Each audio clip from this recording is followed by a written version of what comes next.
Ever wondered if your advertising dollar is really working for you? If your ad would have been here, you and more than 4 million people would be listening to it right now. Contact ads at XZoneRadioTV.com.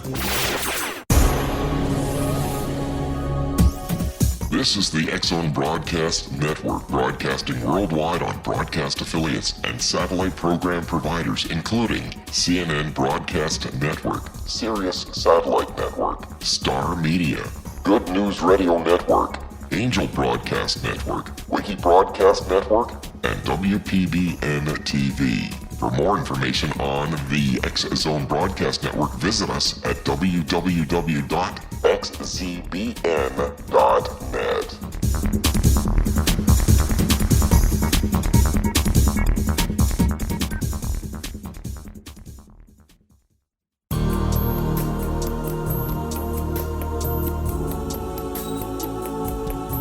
Unwilling to be the government's deadly assassin, gifted psychic Kahara Mitchell went AWOL and ended up buried under rubble in the wake of a great tsunami. She regained consciousness far from Earth on the medical ship of a Daguerrean intergalactic fleet. Has she been rescued or abducted by aliens? The Chalice of Carrie, Kahira O'Donnell's latest paranormal science fiction romance, is the passionate story of an Earth woman and her destined mates, twin kings from another galaxy. Kahara uses her gifts fighting alongside Lords Rom and Ra in a war that will determine the destiny of galaxies. The Chalice of Carrie by Kahira O'Donnell is now available at KahiraO'Donnell.com or at Amazon.com.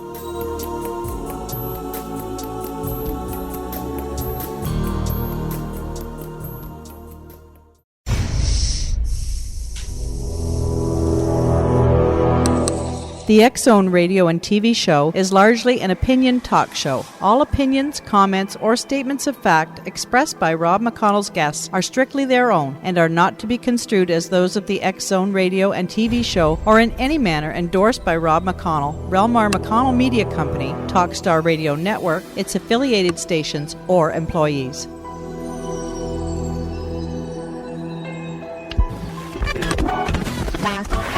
All Hit Radio.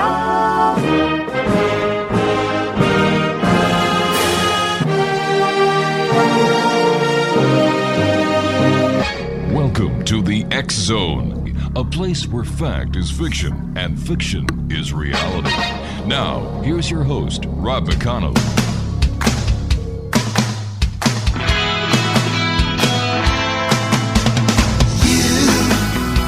Doing that thing you do, breaking my heart into a million pieces, like you always do. And you don't mean to be cruel, you never even knew about the heartache I've been going through. Well, I try to forget you, girl, but it's just so hard to do. And welcome to the X-Zone, everyone. My name is Rob McConnell, and for the next 4 hours, I'm your host and your guide as together we cross the time-space continuum to this place that I call the X-Zone. It's a place where people dare to believe and dare to be heard. It's a place where fact is fiction and fiction is reality. And the X-Zone comes to you Monday through Friday from 10 p.m. Eastern until 2 a.m. Eastern on the Talkstar Radio Network, X-Zone Broadcast Network, UK High Definition Radio, Euro High Definition Radio, Star Cable, and X-Zone TV. If you'd like to give us a call, toll free, 1-800-610-7035. My email is xzone@xzoneradiotv.com. On MSN Messenger, xzoneradiotv at hotmail.com. And our website, www.xzoneradiotv.com. My guest this hour, this first hour of tonight's show, is Mark McCandlish. And first of all, Mark, welcome to the X-Zone. Thank you, Rob. I appreciate you having me on. Mark, tell us a little bit about yourself. Well, for the better part of the last 30 years or so, I've worked as a conceptual artist in the defense and aerospace industries of the United States, and for a few other countries also. It's been pretty exciting. I've had an opportunity to see a lot of different weapon systems, mostly aircraft, but there have been a variety of technologies that I've been exposed to. It's been a pretty exciting gig. Where did your interest come in as far as getting into the work you're into now? Do you have an interest in science? Do you have an interest in astronomy? Yes. Maybe it was growing up as a military dependent and being around the military environment. Mm-hmm. There was always a sense that technology was sort of an integral part of day-to-day living in the military. Being on Air Force bases most of my life as a young adult and as a kid, and being exposed to that kind of thing, I think it just sort of spurred that interest on, mostly starting with things like paleontology, geology, and later astronomy, getting a telescope and looking at the sky and that kind of thing. I understand that you also used to work for General Dynamics. Yeah, I worked there for a couple of years there in Pomona, California. And at the time, they were working up the development program for a system called Phalanx, which is a radar-slaved gun system that was designed to protect ships in the U.S. Navy. And they were also working on a proposal for an anti-aircraft gun system mounted on a tank chassis, which was referred to as the Divisional Air Defense Tank, or DIVAD tank. So got a chance to climb all over these systems, see how they worked, and learn the technology that was involved in those kinds of things. But yeah, it was pretty exciting. Tell me, UFOs, extraterrestrials, in your opinion, are they real? Absolutely, yeah. There's no doubt in my mind. After some of the things that I've seen over the last 20 years or so, I don't have any doubts whatsoever. Interesting. You said that very quick, very decisive. Yes, I have no doubt. Have you ever seen a UFO? And I'm not talking about one that is from, let's say, a secret military project. I'm talking about the kind that people say come from outer space. Well, that's the one thing that's most difficult for anybody who sees something like this. You can recognize the strangeness and the uniqueness of the performance capabilities that you see in these aircraft. Yes. But it's really impossible to tell where they're from. In reality, they could all be part of some secret military development program, but some of the things that I've seen have been so obviously advanced that it would be really hard to put your finger on it and say, yeah, it looks like an Air Force bird, All right, Mark, stand by. You and I have to take a 2-minute commercial break. Mark McCandlish is our special guest. www.markmccandlish.com, MarkMcCandlish.com. My name's Rob McConnell. This is the X Zone, and we're coming to you from our studios in Hamilton, Ontario, Canada. I'll be back on the other side of this 2-minute break as we continue. Don't go away.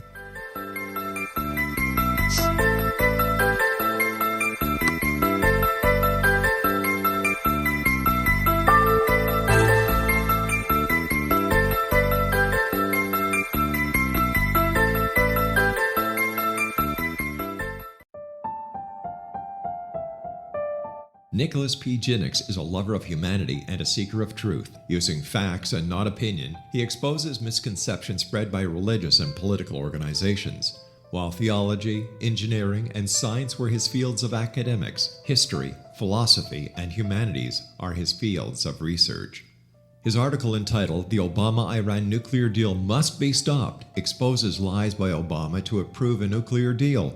This deal benefits Iran domestically and militarily, but compromises the security of the United States. The Jennings article is provided on the internet link www.rel-mar.com/NG1. That's www.rel-mar.com/NG1.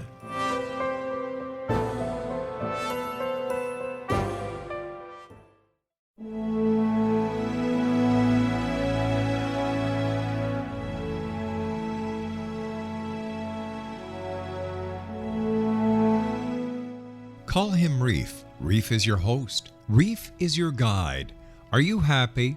Happiness is like trying to find water in the desert. Can you find any? Sometimes, sure, but only a few drops. God is an ocean of joy, but God is not cheap. You cannot find God in a chemical. You must attract God's attention. How? Not by living to please your senses. That is false ego. The Matrix is not real. It is a computer-enhanced hallucination. You are spirit soul, not the body. We have forgotten how splendid our home really is, the spiritual sky. For more information, visit rishasongofblue.com. That's www.reeshassongofblue.com.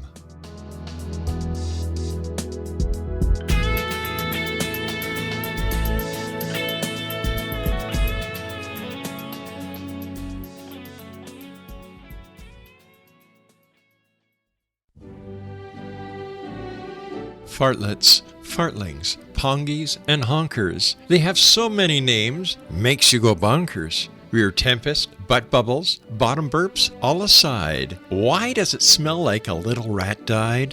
Hail the fart, whenever, wherever, whoever. Its existence actually enriches our lives because it gives us those unforgettable moments that we can all recall again and again that are always good for yet another laugh. A new expose on farting. Get your copy of The Endearing Fart by Eileen Dover at www.theendearingfart.com.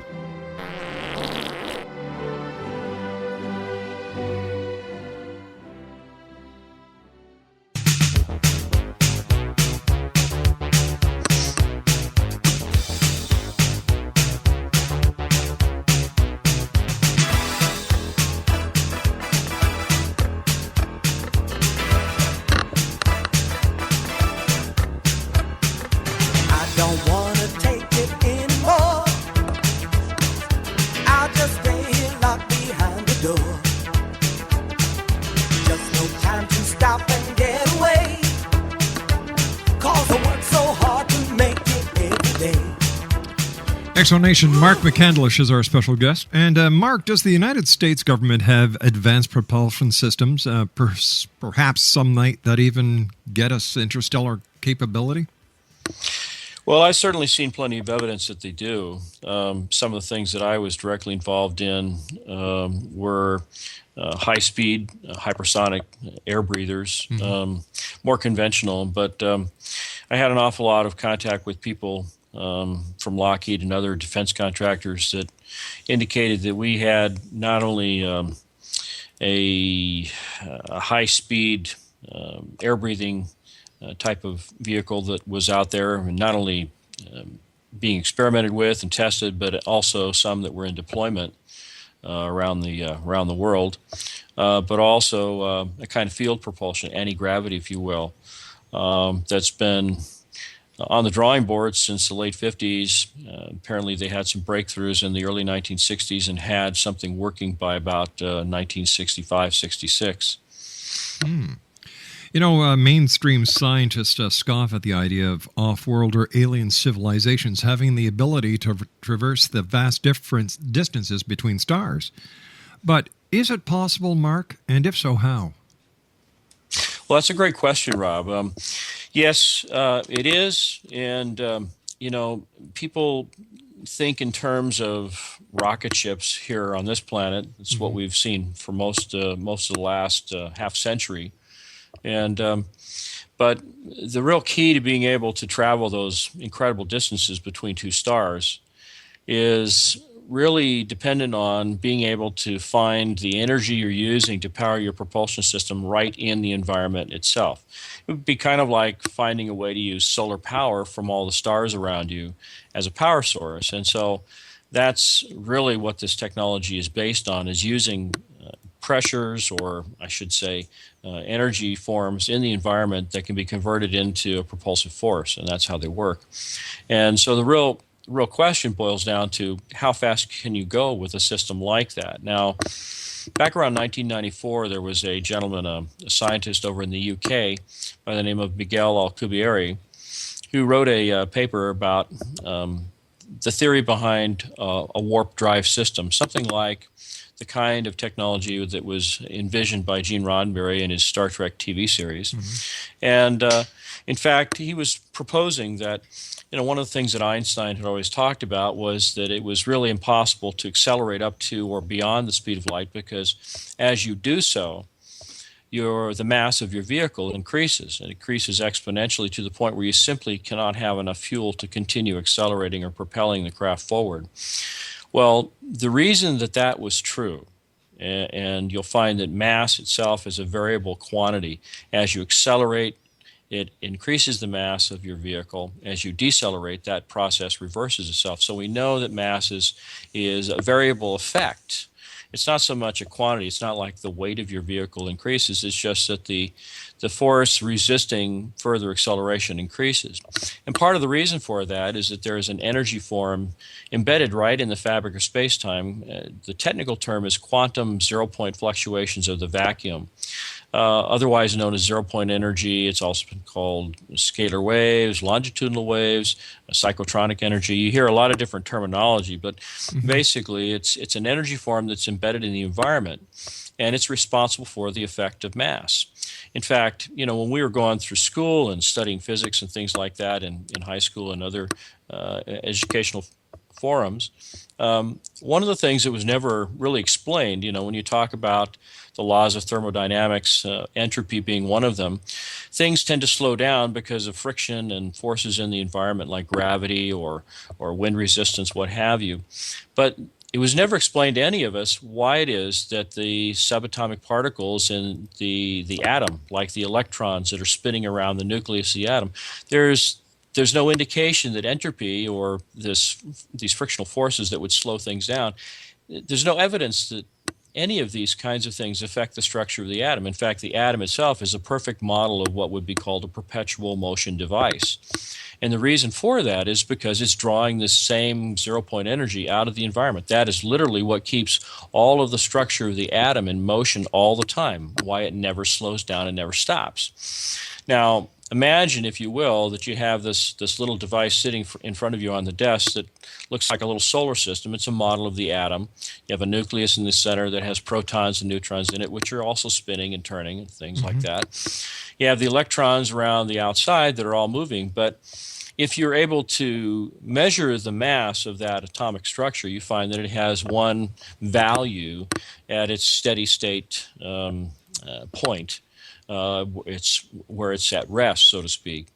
But as you begin to move that through the environment, an environment that's extremely rich with this energy, all those components begin to spin and move faster. It's literally as though it's gathering more and more energy as it travels through the environment.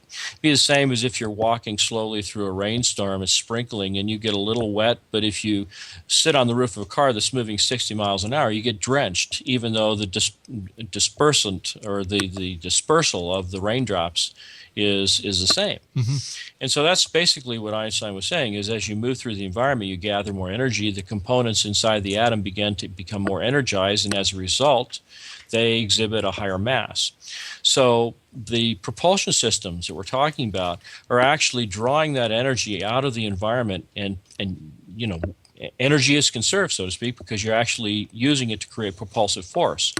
So the faster you go, the more energy there is available for you to continue doing this. But the end result is that the mass of your vehicle becomes less and less as you go faster and faster.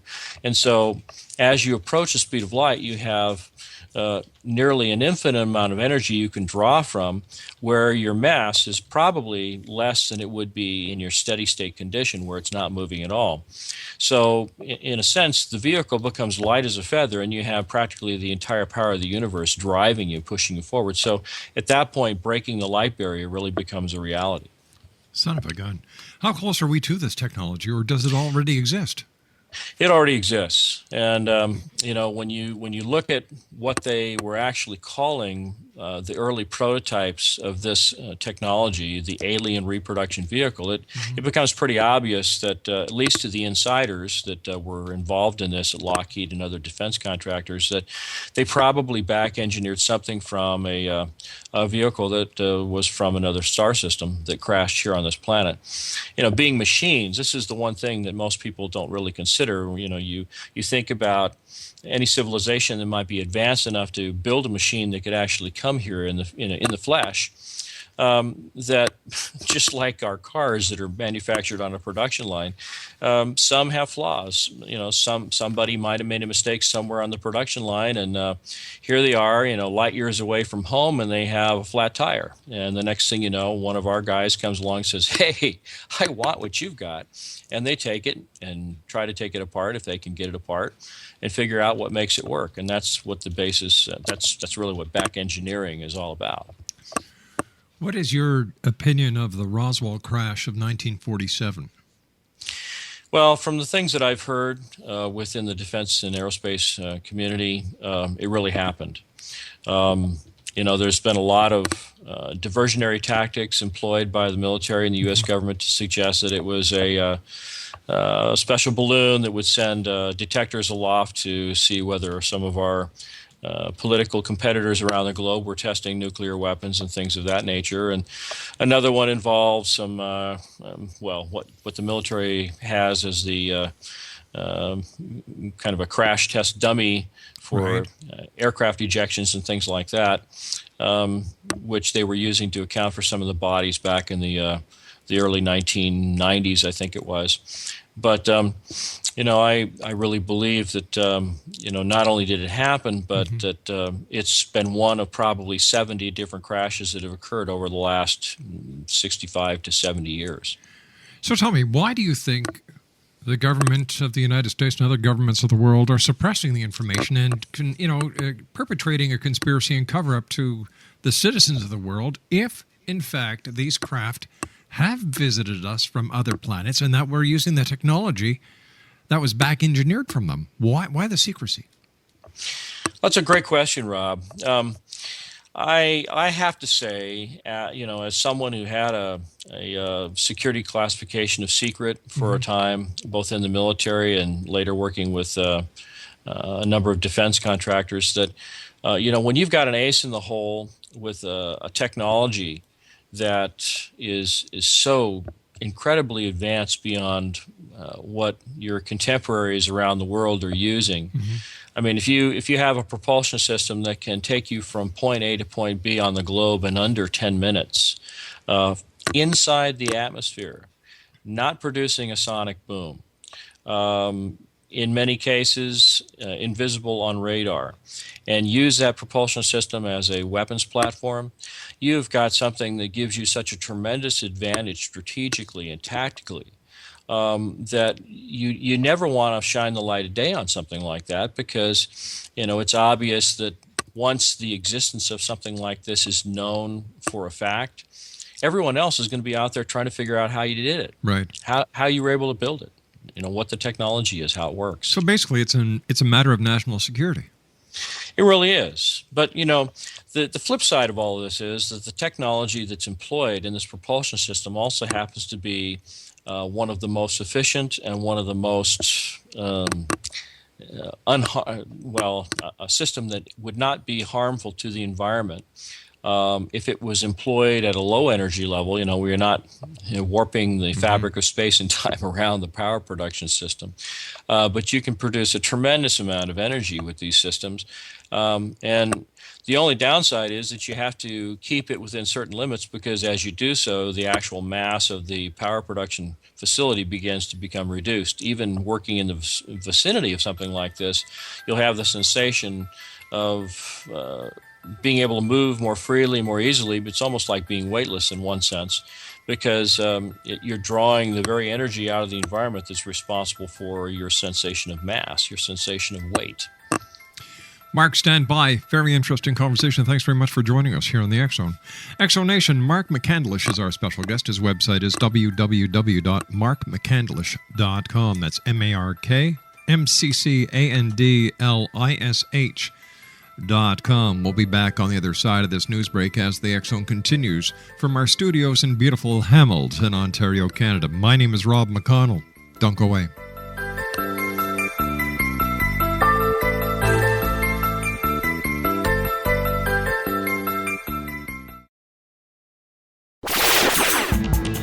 Ever wondered if your advertising dollar is really working for you? If your ad would have been here, you and more than 4 million people would be listening to it right now. Contact ads at xzoneradiotv.com.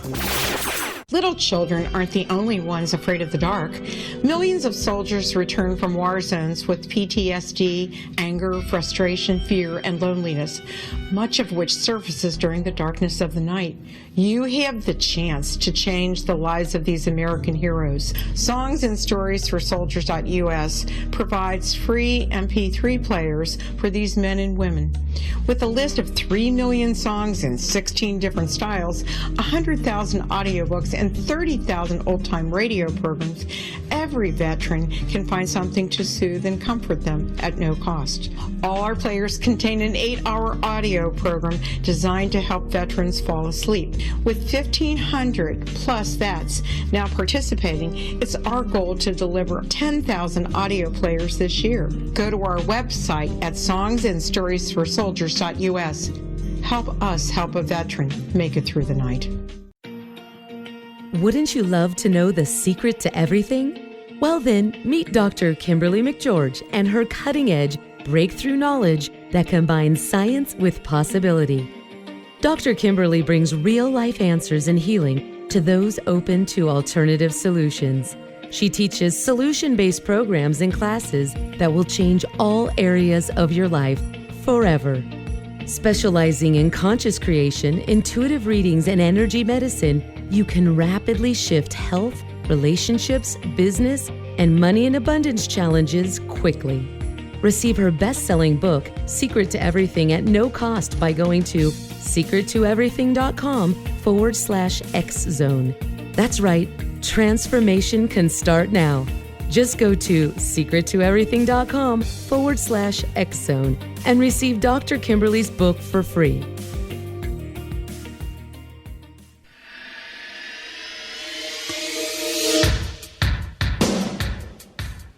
My name is Michael Telstar, Canada's leading mentalist from Toronto, Ontario.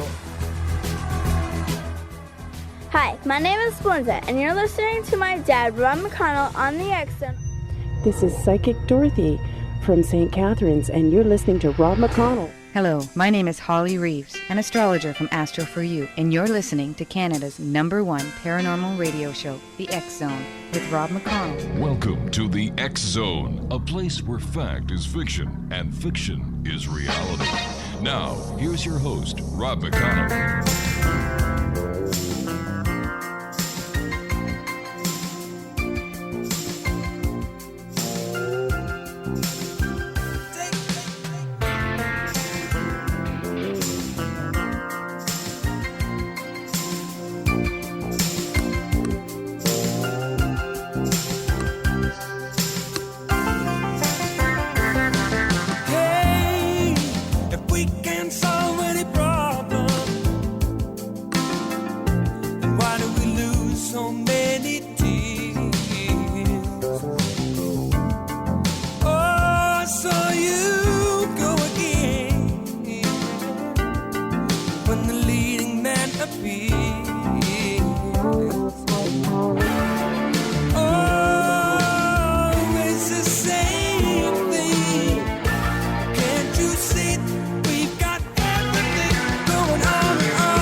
Exonation, Mark McCandlish is our special guest. His website is www.markmccandlish.com.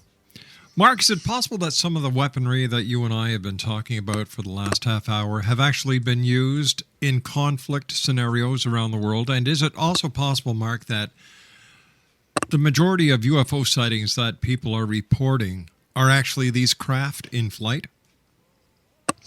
Well, I think that there's a fair amount of evidence that there is. back in the early 1990s, at the point where we were engaged in the Persian Gulf War. I had friends whose husbands and wives and things were over in deployment in the Middle East. Was a young lady that worked at a local fast food restaurant that I frequented at the time, whose husband was a Marine on board one of the ships over in the Persian Gulf. And he would write home. Some of his letters had some things that were redacted or blacked out in the process of being sent back to the United States. But she said that he was talking about some of these strange lights in the sky that would zip across the sky and stop on a dime, or would traverse the sky, making right-angle turns in the process, never slowing down. And things that would look like stars for all intents and purposes, and then suddenly just move away at a tremendous clip. So I made a point of having a chance to talk to this lady's husband when he came back. He's a very, very nice young man. And, he said that they were seeing these things all the time, and it was obvious to the people on the ships and the people in the field that the military operations there in the Persian Gulf were being observed, and being observed very intently on a daily and nightly basis. And there were rumors, although I don't know how much credence you can give to these rumors, that some of these propulsion systems were employed in fighting the Republican Guard from Iraq in the early stages of the conflict. And I heard stories about high energy weapon systems being used to wipe out complete platoons of troops and things like that. I don't know if they're true. I imagine if any of that stuff happened, that it's so highly classified that there's just no way you'll ever know until many years in the future from now. But the other part of your question was are we really deploying technology like this? And I believe that we are. It has tremendous advantages for surveillance more than anything else. I think the thing that you have to be careful about if you're a military strategist is that if you're employing systems of this kind, you may or may not be able to use the weapons on board without actually slowing down to a point where the weapons can actually be sent out from the presence of the vehicle. When it's moving at something in excess of 9,000 miles an hour, if you toss a missile out the window, it's going to disintegrate. And so very often these things have to stop, deliver the payload, and then get going again at a very fast speed. I just think that probably more than anything else, they're being used not only to intimidate, but to surveil some of the other so-called enemies of the United States. So do you think that these experimental craft, or these craft that are actually being used in conflicts presently, will ever be declassified? Well, my hope is that someday they will, because at some point, these kinds of things have to be brought out into the white world, so to speak, as opposed to black, secret technologies. Not only because of the environmental concerns that we're having now because of fossil fuels and things of that nature, but because, you just can't dam up every stream and river for hydroelectric power. You can't, put miles and square miles of solar cells out in the desert. I mean, they're having a lot of controversy here in California right now because there are vast areas of the Southern California desert that a number of companies want to put up these solar energy collection sites. And, they've got everything from the desert tortoise to, the kangaroo rat that the environmentalists are worried about, their habitat being destroyed by these projects. And so sooner or later, they're going to have to at least begin to declassify some of the technology, admit that this technology exists so that, there can be a learning curve within the society so that people can start looking outside the box, as it were, and trying to figure out ways to exploit these technologies that are non-weaponized. If this technology does exist, Mark, why isn't it being used for the space program instead of using solid rocket boosters? If the technology is there, why not start it off with the space program, it would be a lot easier to break it to the John Q. public if the public thought that NASA developed it. And this way here, the other arms of the government could actually maintain national security. Well, I think that it is, and it has been used in part of our so-called secret space program.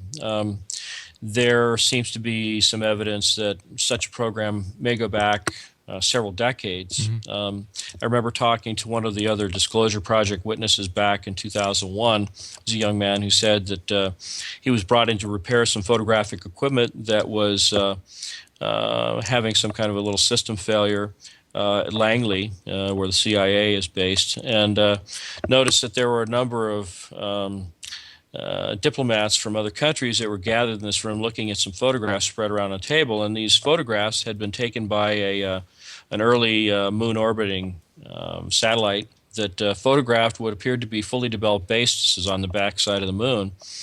So I think that, even within the highest levels of the U.S. intelligence apparatus and the government, that there are organizations, agencies, if you will, that are so highly classified, even beyond that perhaps even the President of the United States doesn't know about them. But yes, I think that it has been used. I know that NASA right now has a kind of a contest going on with the invitation being for inventors and people of that nature to try and come up with ideas for creating these advanced propulsion systems. You probably heard about the Advanced Propulsion Technologies Symposium that's been put on by Mark Millis, yes. And I think it's Columbus, or Ohio, or Cincinnati. I'm not sure where it is exactly, but this is the problem, is because most mainstream physicists scoff at the idea of this kind of technology even being possible. That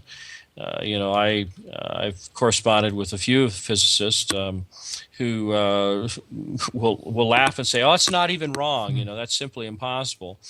But it's only because they're coming at the problem with all the standard texts that we're taught at the college level and beyond, as the basis for their understanding of this kind of technology. They just simply do not believe that it exists. And so as long as the population, particularly the mainstream scientific community, will not accept that you can achieve these kinds of capabilities, you're going to see a lot of resistance. It's very difficult to get funding for someone.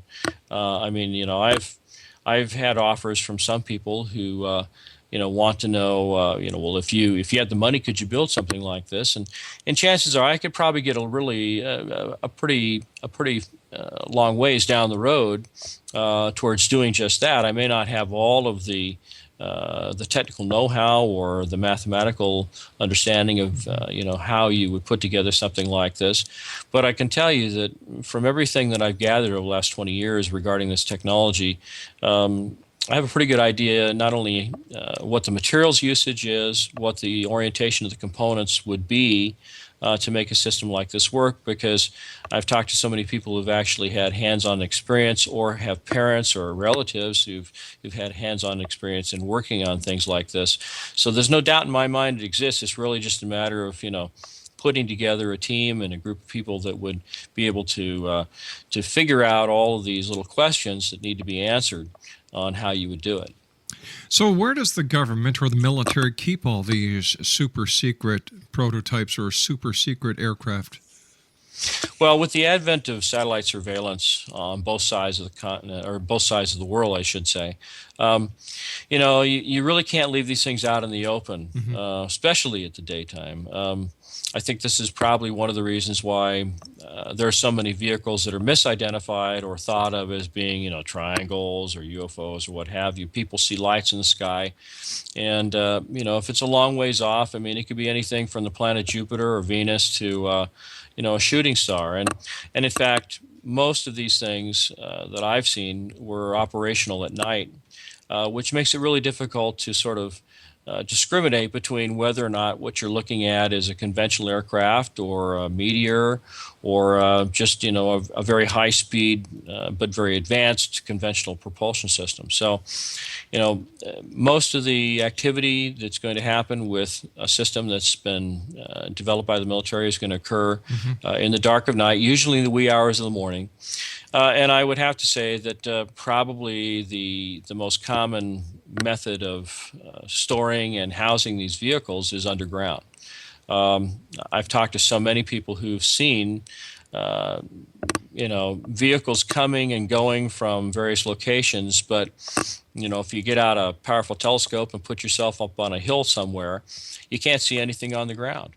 I've even talked to a lady down in New Mexico who lives not too far from Kirkland Air Force Base, one of the most highly classified installations that we know of that's pretty much out in the open. It's near Albuquerque.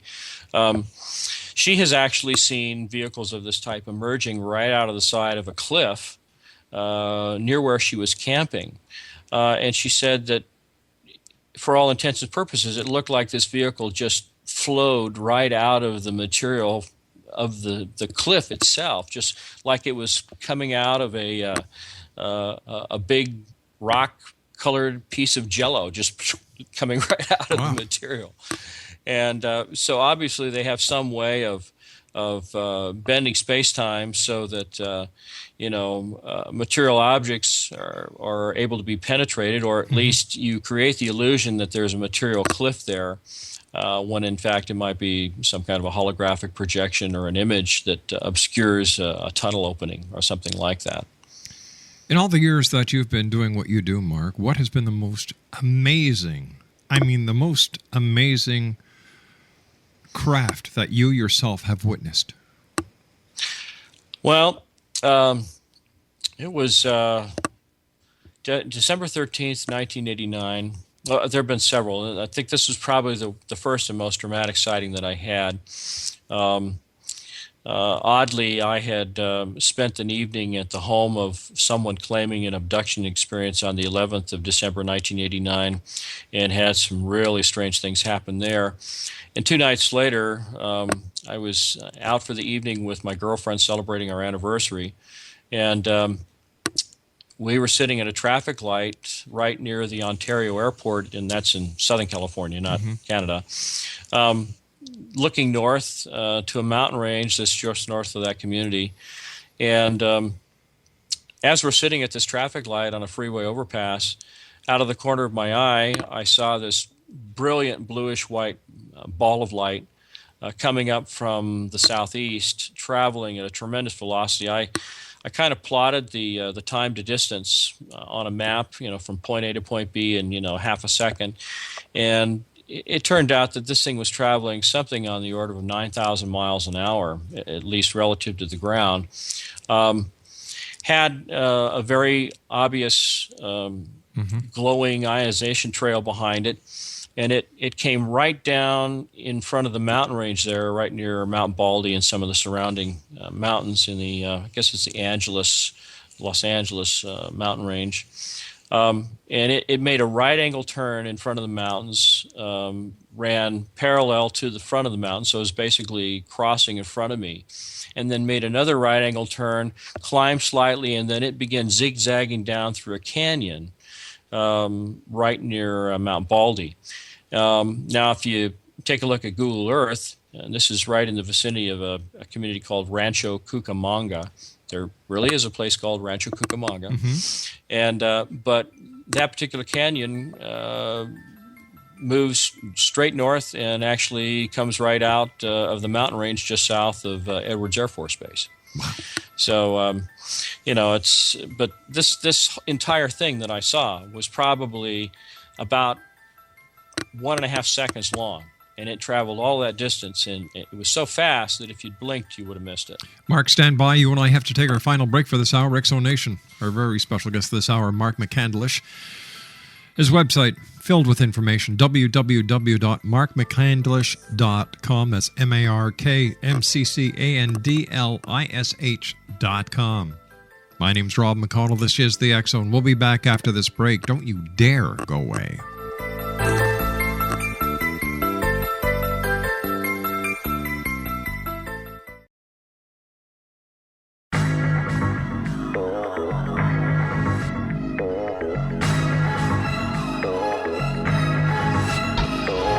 Born a Shiite Muslim and taught the Quran in his youth are some of the reasons why President Obama has an affinity for Islam and the Muslim people.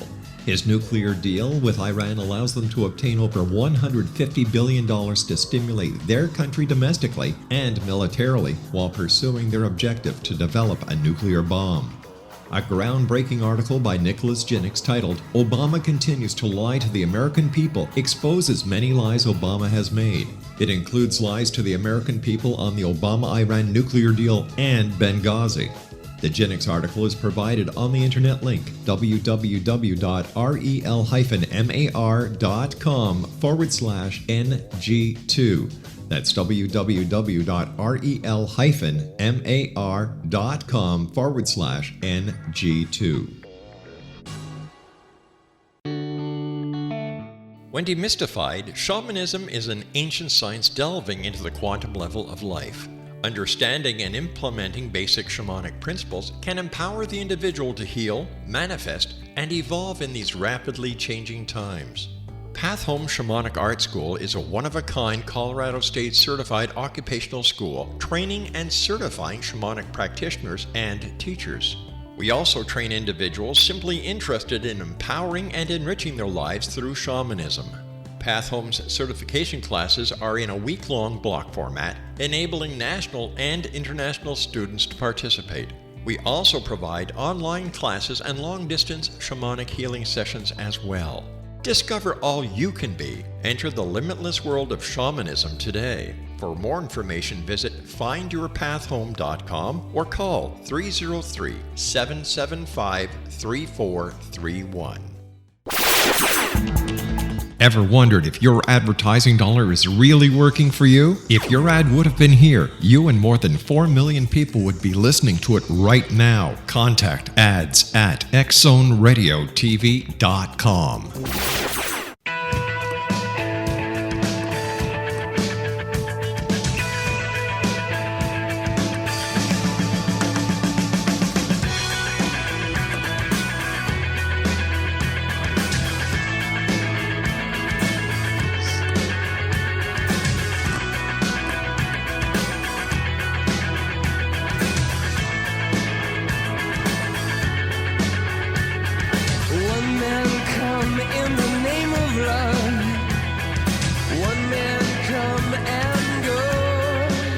Exonation, Mark McCandlish is our special guest once again. www.markmccandlish.com is his website. Mark, what else have you seen? Now you've got my curiosity up.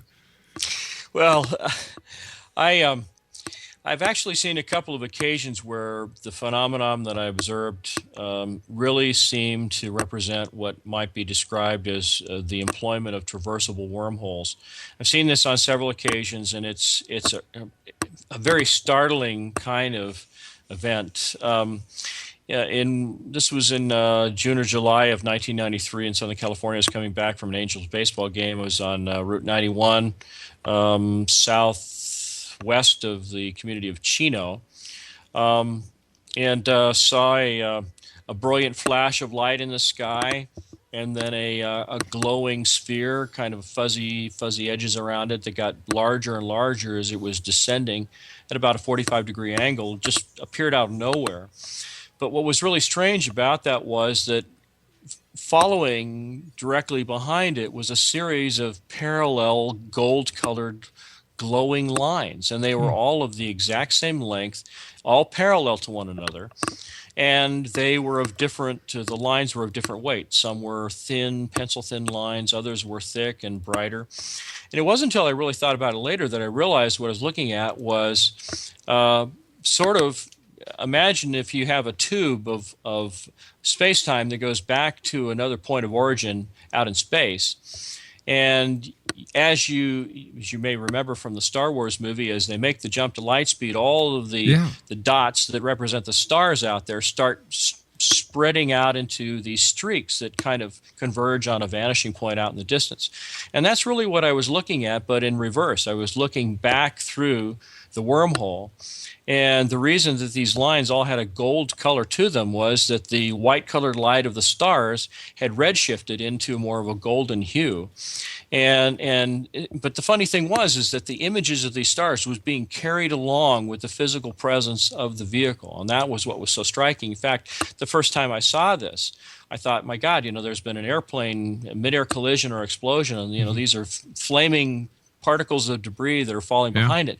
The fact is that they weren't flaming or trailing smoke or anything. They were all these, they looked like individual gold-colored fluorescent light tubes that were in a pattern that was fixed, and they were moving along with this thing as it descended behind a mountain in the distance. Now, more recently as a year ago, up here in Redding, California, where I live now, there have been a lot of rumors about an underground UFO base under a mountain west of Red Bluff, which is south of me, called Thompson Mountain.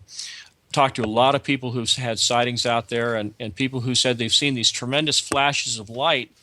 And then after the flash dissipates, there'd be this little point of light there that would suddenly just shoot off like it had been fired out of a gun. And it obviously seems as though these are basically vehicles of some unknown origin that are materializing right out of the fabric of space-time. Basically, it would seem as though they're coming from a place where there's a tremendous amount of light, maybe a star system where there's a tremendous amount of illumination in the local environment. And as that portal opens up, there's this tremendous release of light from that point in the sky, and then the object zips away. Hey, Mark, we've run out of time for tonight. Love to have you back in the near future. I do thank you very much for joining us. Well, thank you. You're welcome. Nice talking to you, Mark. Take care of yourself. Exonation, MarkMcCandlish.com is the website. That's www.markmccandlish.com. I'll be back after the news at 6 o'clock, at 6.5 minutes past the hour as we continue here in the X Zone. Don't go away.